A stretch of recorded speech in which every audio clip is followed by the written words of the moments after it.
everyone. This is Michelle Gramoglia, the President and CEO here at Woodland Pond, and this is my weekly address for a Tuesday.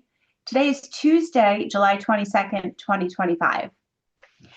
I want to start with just a couple of calendar items, then I'm going to go into emergency response related items, and then I'm going to go into rumor mill and suggestion box. There's quite a bit today. Seems like that's a new trend. First and foremost, today, if you were to go outside, sort of the area between my office and the pool, the Brain Health team is sponsoring a car wash, also a boat wash. I know that somebody's boat was getting washed earlier today. To support the half proceeds go to the Alzheimer's Association, half to programming in our Garden View unit. So if your vehicle needs a wash and you would like to do two good things at one time, which is to support those programs and have your car get sparkly clean, please go see the Brain Health team outside this area here. It is a suggested or requested $10 donation. Thursday at 11 a.m., the Arts and Crafts Fair, which is formerly known as the Kaleidoscope, is having its first 2025 planning meeting in the art studio. That will be on Thursday at 11 a.m. If you're interested in being a participant in order to share your craft, the items that you've made, books that you've written, any kinds of materials that you might like to sell, or would like to volunteer or to assist in any way, please do attend that meeting. This event occurs in December. On Monday, July 28th at 3 p.m. in the PAC, 3 members of the Woodland Pond Board and a couple of us from the exec team are going to be present in the PAC holding a panel discussion about the questions that were raised in the SurveyMonkey related to the potential capital campaign for the new PAC, and as well talk about the different types of tax benefits, different types of investment vehicles that can be utilized, what a donor advised fund is. I know that that's a question that came up quite a bit. So I don't want to get into the details here, but it's going to be a fantastic session for us to continue to answer questions, continue to explore whether or not this is going to be good for the community or not. I do just want to mention one thing. Every week, there's a public online publication called McKnight's, and McKnight's is the really premier long-term care publication. It used to be hard copy, and now it's online. And today we got the this week's information, and included in a McKnight's article is the results of a study that were performed that indicate that there are significant, substantial positive benefits to what they consider theatrical, the theatrical arts and exposure to the theatrical arts in seniors. And they specifically tested folks that have Parkinson's or Parkinsonian symptoms, depression, anxiety, and the results of the study were really, really interesting. They had a control group, and then they had, their normal study participants. And they measured, there's actually a quantified measure of how folks' mentation was and mood, demeanor was before and after either observing something in the theater arts or participating in. And I couldn't be more timely. I think Woodland Pond truly values all of those things that happen in our Performing Arts Center. And now it's actually an international study. Without even knowing that it was happening, completely validates the import of continued programming in this realm. So we'll talk some more about the capital campaign on Monday at 3 p.m. in the PAC. The pickleball outing that we had scheduled tentatively for this Friday is going to be postponed until September. It's supposed to be somewhere between 95 and 100 degrees on Friday, so we thought better to hold off on that. Okay. A couple of emergency alert related items. We've had a busy 72 hours here at Woodland Pond.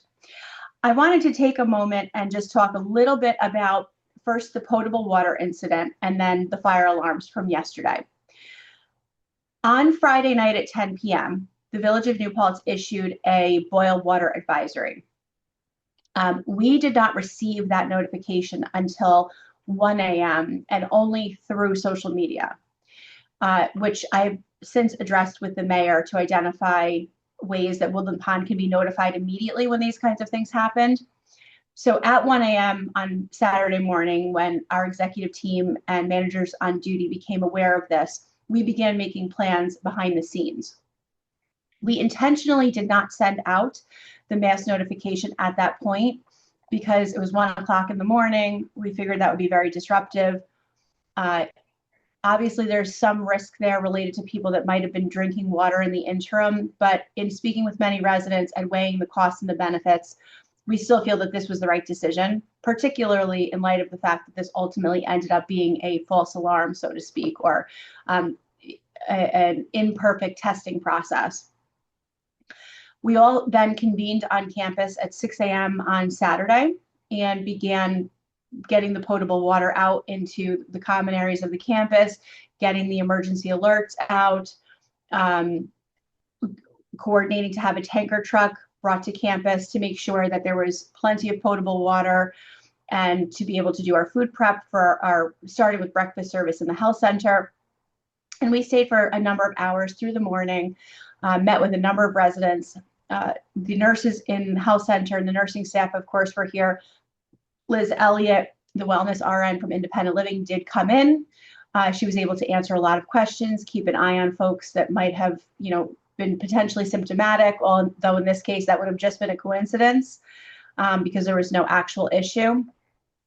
But we then, that was ultimately cleared on Sunday, and you received that notification. Our team got together yesterday to do an after event discussion. We call it a hot wash, and we all share our observations, talk about things that might have been better, things that we think worked well, and we review our safety policy. So we have safety policies on all these kinds of things. One of the things that we know for sure needed to happen on Saturday morning and didn't until about 9 o'clock is we put out the original mass notification about the potable water around 7:15. We should have repeated that every half an hour for 2 hours because folks that might have slept through it, didn't have their phones on, whatever the case may be, wouldn't have known that unless they happened to look at their phone or their email and see the alert. So we've updated our safety policy to indicate that when we have a potable water event like this, there will be 4 notifications that are made, and they will be made in consecutive half-hour batches so that we make sure that we get that notification out to you. The feedback that we've gotten has been very, very favorable. I did get a call today for somebody indicating that there were some questions asked Sunday afternoon, and there was a little bit of uncertainty maybe coming out of our front desk staff. So we're going to do a better job of indicating exactly what potable water means and what you can and cannot use. So we were, I think, pretty specific in terms of, do not consume the water unless it's been boiled for a minute, and don't brush your teeth. We didn't go into all the things that you could continue to do, which would have been literally everything else.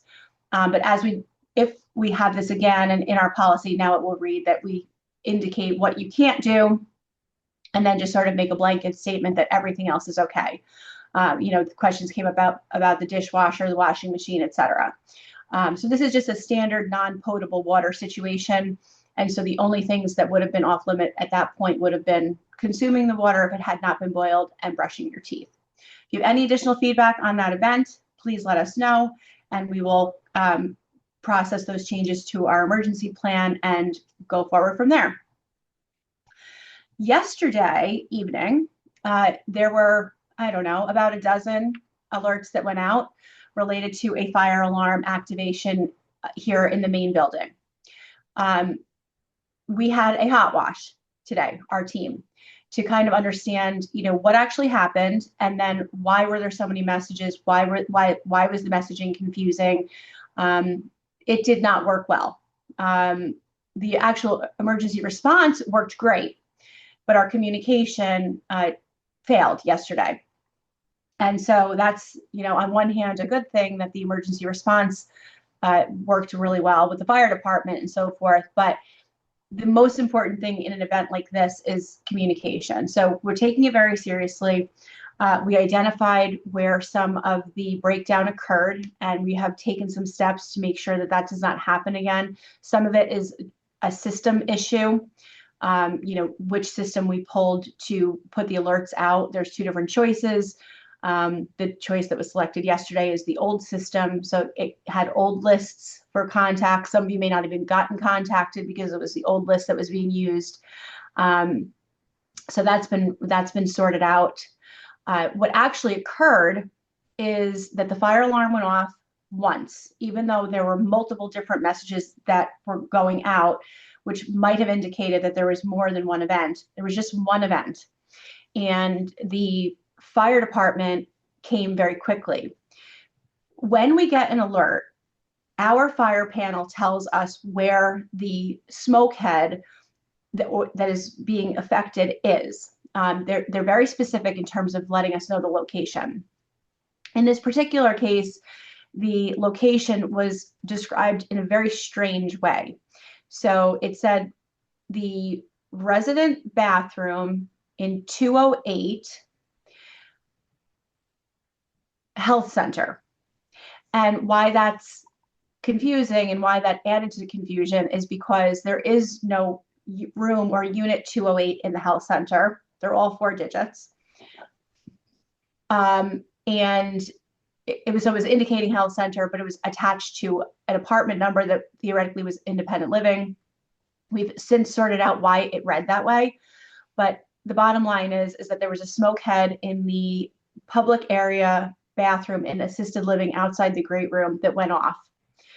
It is our belief, although this is not confirmed, that either a resident, a guest, or a staff member was vaping in that bathroom. Vape pens will set off our fire heads. So it's really important to keep in mind, and this is all the reminders have gone out to the staff, but for those residents and family members that are watching this, if you vape at Woodland Pond inside, it's going to set off the fire alarm system. So it's not just a smoke-free campus, it is a vape-free campus as well. And we believe that that is what happened. So as soon as the fire alarm went off, the fire department was dispatched. They came quickly. They shut the fire alarm off really quickly this time, a little bit more quickly than we're used to.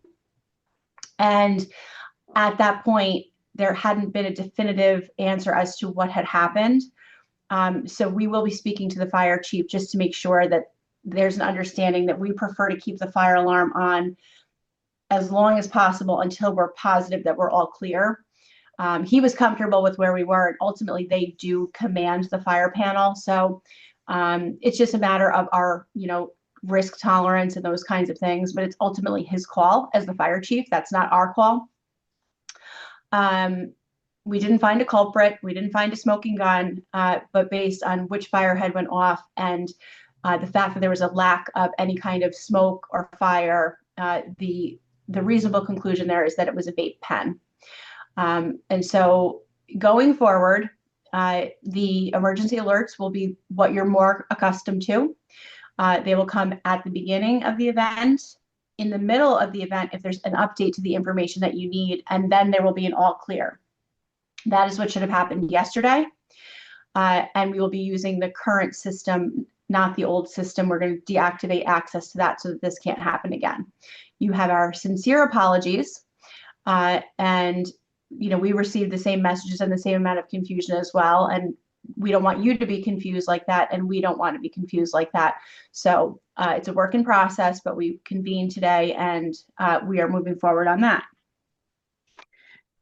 Okay, let's get into the rumor mill and suggestion boxes. We had another comment, consecutive months now, reminding our management team not to refer to you guys when we do our management Q&A, and that has been passed along. This one says, thank you for always being so good-natured and positive in your addresses and in answering the questions in the suggestion box. It is much appreciated. Well, you're very welcome. I'm tired of hearing my neighbor's television set, voice, and the vibration of doors opening and closing. Can Woodland Pond put in soundproofing between common walls and in apartments and new cottages? Couple things on this one. So, any kind of soundproofing impacts fire safety, and this is congregate living. So there is an expectation that it's not going to be a silent environment, unfortunately. You do have neighbors. You might have neighbors above you, below you, and on either side. You may just have someone next to you, but there are neighbors, and any sort of additional, insulation or fireproofing that we were to put in for soundproofing would have to meet fire code. That's absolutely critical. At this point, this building could not be retrofit for anything like that. It's something certainly that the architects are taking into consideration as we look at the expansion property. But it's really important to understand that anything that would impact fire safety cannot be installed. Obviously, that's a building code issue. In terms of the noise, though, if you are having trouble with your neighbor's noise, and this happens pretty frequently, what you should do is you should come to us, because we can actually have discussions with your neighbors. We can look in to find out why is there so much noise and what can be done to make it a little bit more quiet. Most of the time when this happens, the neighbor is not aware that their habits are creating too much noise for you. And once we have a conversation with them, then the issue is able to be resolved. We also have recently found and successfully implemented television listening to technology that is made for folks that are hard of hearing or live in a congregate environment where their neighbors do not want to hear their TV. This is something that the resident would have to be willing to utilize. There's little speakers that you can use or headphones, but it basically allows you to watch your television without generating so much ambient noise. So if you are interested in learning about that technology for yourself, perhaps you're conscientious of, the sound that your TV is making for your neighbors, or if you have a neighbor that has a particularly loud TV, come to us or any kind of noise, and we will see what we can do. We don't want anyone to be unduly anxious because of the noise situation. This one says, why aren't there more doctors' offices in the health center? Most assisted living and skilled nursing facilities have primary care, podiatry, optometry, and other physicians. I think this question actually just came up a couple weeks ago. And this is the great reminder to let everyone know that we do actually have 2 physicians that do see private patients as their primary doctor in the health center. We have a full medical exam suite there in the health center. So we've got 2 primary care physicians. We also have a contracted podiatrist that comes and does work here on campus in the health center as often as needed, but at a minimum every month, to do foot care for our residents. In terms of some of these other specialties, optometry, and I know dentistry has come up in the past, there's a couple of barriers to practitioners wanting to come to Woodland Pond, and primarily it has to do with our size. With a total of 100 units in the health center, we are considered to be a small facility. And in order for a practitioner of any kind of specialty to come to Woodland Pond or any offsite location, they always require some kind of diagnostic or treatment equipment. Dentist needs their full dental equipment, optometry the same, certainly any kind of a cardiologist or a neurologist. Oftentimes there are some sort of a diagnostic radiology that's happening related to that. And it's simply, we just don't have that infrastructure, and nor are practitioners willing to invest in creating that infrastructure at Woodland Pond.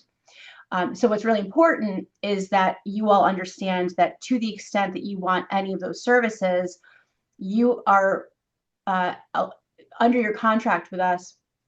We do provide complimentary transportation to medical appointments on the days that are prescribed in the contract. There are options for off-cycle visits to medical appointments. We can work through that with you. So although we may not be able to provide every service right here on campus, certainly we can get you to wherever you need to go. But thank you for the question. This one, easy fix. Can concierge staff be given sign-up sheets and questionnaires prior to the announcement about them going out in the Chanticleer? So concierge staff know what residents are talking about when we ask for them. And I know exactly what you mean. It's not uncommon that I will announce something here that says, okay, we're going to have a sign up at concierge for the new activities committee. And we may have talked about it here in the office suite, and I may say it out loud, and somebody may come to concierge right away, and maybe we haven't told concierge or given them the sign up sheet yet. So yes, absolutely, we can do that. And thank you for the feedback. This one says, since the apartments are so tiny in assisted living, is it possible to build on larger apartments for couples and build on large, homey, common sitting rooms as in other assisted living facilities? So again, a couple of things there. The alcove style units, which are the studios that we have in assisted living and garden view, are standard. So that's the typical standard size that you would see in any senior living community. They're sort of modeled like a hotel room, plus a little kitchenette area. And the reason for that is because you don't need a full dining room or kitchen because all of the meals are provided by Woodland Pond. So you have your full bath, walk-in closet, and then a combined living and bedroom area. We do have 4 one-bedroom units, which we do reserve for couples. So to your point, yes, we do have 4 units reserved for couples, and generally at least 2 are open. I think right now 3 are open. So in terms of, the space for the couples, we absolutely already accommodate that, and we appreciate the question. The reference on here to creating large, homey, common sitting rooms, as in other assisted living facilities, this is the exact kind of design improvement that is going to happen when the health center renovations occur. There have been significant amount of design meetings related to the enhancements that need to happen throughout every unit in the health center to do a couple of things. One is to bring access to natural light into the main areas of each of the units, which currently does not exist based on the original design. And the other thing is to create really homey, comfortable sitting and gathering areas, which again was not part of the original design when this building was designed back in 2004. So that is what the design team is really very highly focused on, as well as access to the outside, enhanced opportunities for access to the physical outside. So I would say that as we get closer to that work beginning, which is going to happen in the second phase of renovations, what you're going to start to see is Dave Roberts will be talking about all of the specific changes that are going to be happening, all the specific improvements that are going to be happening in the health center. But these are critical and they're planned for. They're just part of the second round of renovations, not the 2025 financing that will kick off for these renovations. The next question is, how much money has been raised for the new PAC and when will it be finished? Well, no money has been raised for the new PAC yet because we have not decided for sure if we are going to be doing a capital campaign for the new PAC. We intend to make that decision after the meeting on the 28th, the open panel, because we just have to kind of make sure we've taken a good temperature with the residents, and there's absolutely an interest. People seem more and more excited to get this going and get it done. If we are able to start this in 2025, it will be completed in early 2027, if not sooner. I think, but early 2027 is a good goal. It's about a 15-month duration in terms of construction. So if we can successfully do the capital campaign and accelerate the start of the Performing Arts Center, then we will be able to get everyone in and get that activity going in about a year and a half.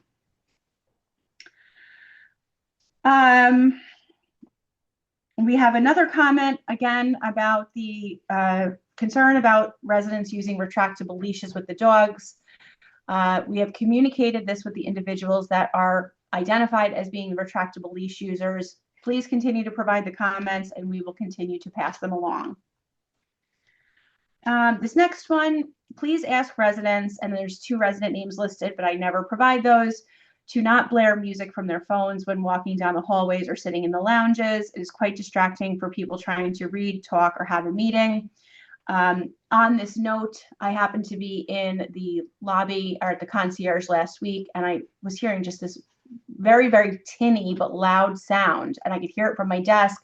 Went out to concierge, and there was a resident having a full-on personal conversation on speakerphone in the lobby. So to the points of both my observation and this note, please be mindful of the fact that whatever sound you are creating from your immediate area, whether it be from your pocket or on a phone call that you're on, your neighbors don't want to hear what's coming out of your devices. So if you are listening to music or watching a movie or having a conversation, you should be doing that not on speaker mode. And there's lots of different types of headphones that you can wear, Bluetooth devices that you can make sure that you're enjoying those things as you're traveling around campus, but that your neighbors are not hearing your music or your private business.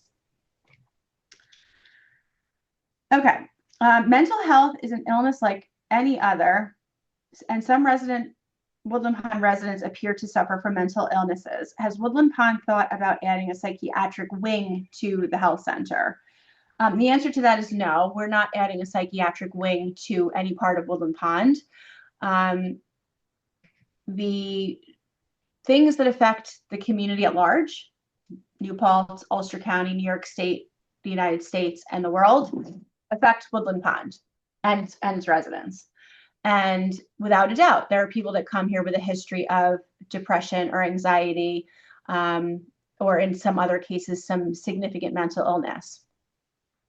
We are not a mental health provider in terms of for folks that are really inconsolably mentally ill and untreatable. And for those residents, should they ever come our way, we have actually had to find new homes for those residents, working with their families, working with the residents, places that actually are licensed and specialist in extreme mental health.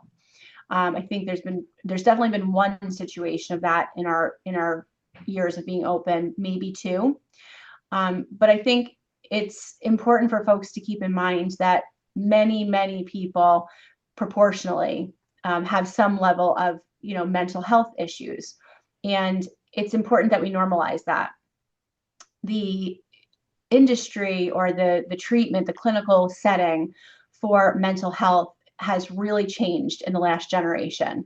And where there was a lot of stigma and certain things that were actually considered to be a mental illness have been removed from the DSM and are understood to be, different types of, conditions or disorders, but are very treatable through either talk therapy, different types of medication interventions, and so forth.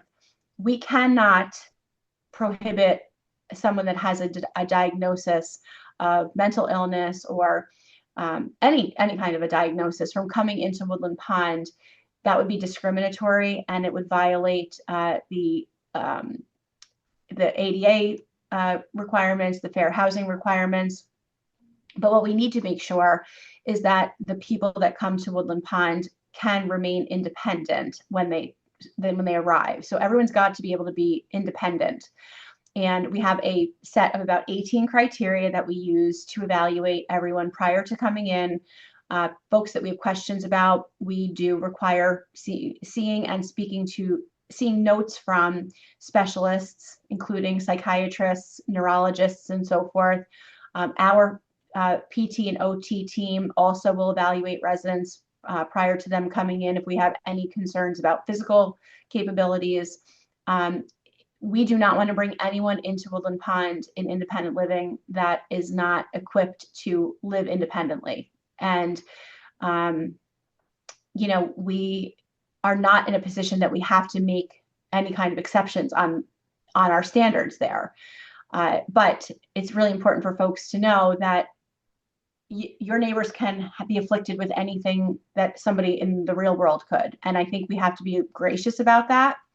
And I think that what I would ask of you is if you have a concern about a specific neighbor, that you escalate that to someone in the social services team if you live in the health center, or to someone in Sarah's team if you live in independent living. We never name names. We would never tell your neighbor that you've come to us, but we have lots of tools in our toolbox to be able to provide resources and support to those residents that are suffering from any kind of, as I said, affliction or illness, and that includes mental illness. And if we have to make higher level referrals to really acute levels of care or really specialized care, including psychiatric specialized care, we will do so. Okay, well, this is related. It appears that about 50% of the residents in independent living do not meet the standards for independent living in Woodland Pond's manual. Why are these people living in independent living rather than in assisted living where they can be cared for properly and humanely?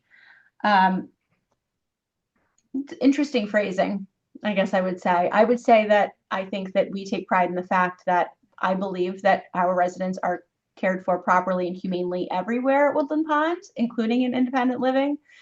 But yes, you're right. There are around 18 criteria in our manual, in our handbook, and in our admission process and in our retention process upon which we evaluate residents.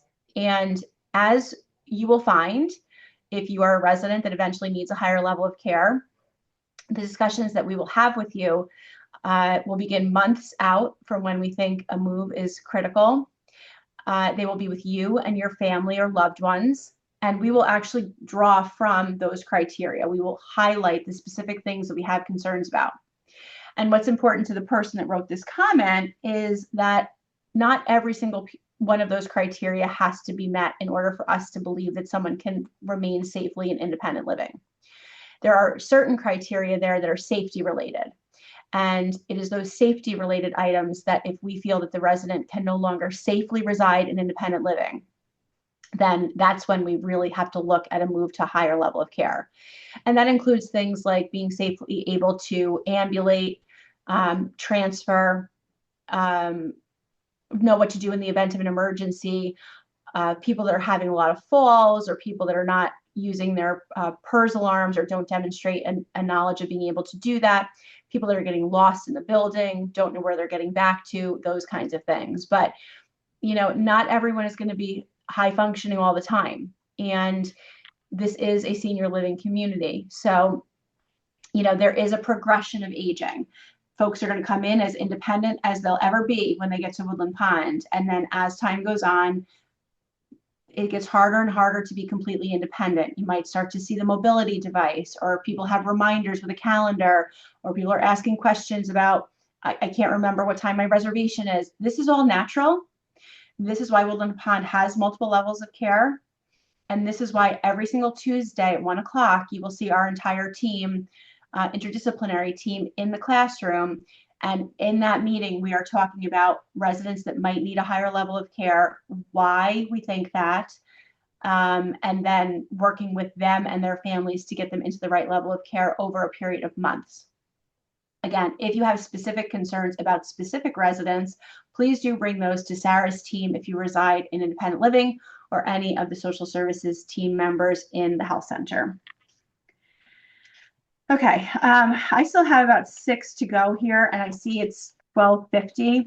So I am going to actually hold off on those until next week, because I don't want to keep everyone forever and ever. The one thing I do want to just mention, though, this did not come in the rumor mill or suggestion box. This was on my desk with a note from a resident.